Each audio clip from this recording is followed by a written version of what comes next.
So part 2, and probably the final video of me fixing this Nintendo DS. What I'm going to be doing is replacing the shell on it and fixing the dodgy cartridge bay. And I've done a video on replacing the Nintendo DS shell before, so I won't bore you with all that again. What I'll maybe do is just switch to a shot of me at my computer desk replacing the shell, and I'll speed it up or something. But another thing I wanted to mention, just a kind of quick handy tip, is if you're going to be taking apart things like this, you're going to end up with loads and loads of little screws and bits and pieces like these here, and what you can end up doing is losing them or getting them out of order, and then that can be a real headache for you.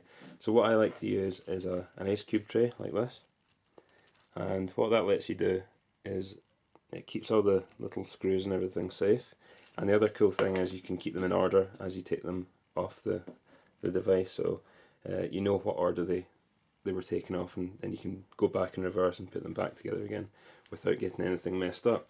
So you can pick these up for hardly any money. I think I picked up 3 here for, I think it was under £1, under $1, whatever. Really cheap, kind of handy solution. But yeah, what I'll do now is I'll just switch to a shot of me replacing that shell, and then I'll show you the finished result and see if we can get the console working again.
So all back together again now, and as you can see it's nice and shiny, so it's perfect for reselling.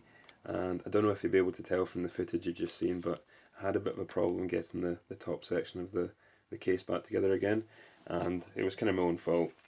I was not paying attention, but I ended up cracking the screen in the middle there, and it was because I didn't have the pins lined up properly, and what I ended up doing is tightening up the screws there, and because it wasn't lined up properly, the pressure just cracked it in the middle. But not a huge problem. What I ended up doing is keeping the top section with the Mario logo there, and just reusing the original Nintendo shell, because it was in pretty good condition anyway. And I also kept I fitted the new buttons. You can see them there, just to make it look nice and new. I also repaired the dodgy cartridge bay, so that's all working again properly. So just open this up, turn it on.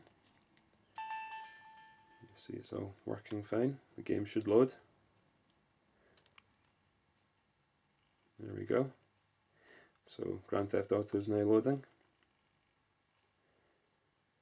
So overall I'm pretty happy with the way it all turned out.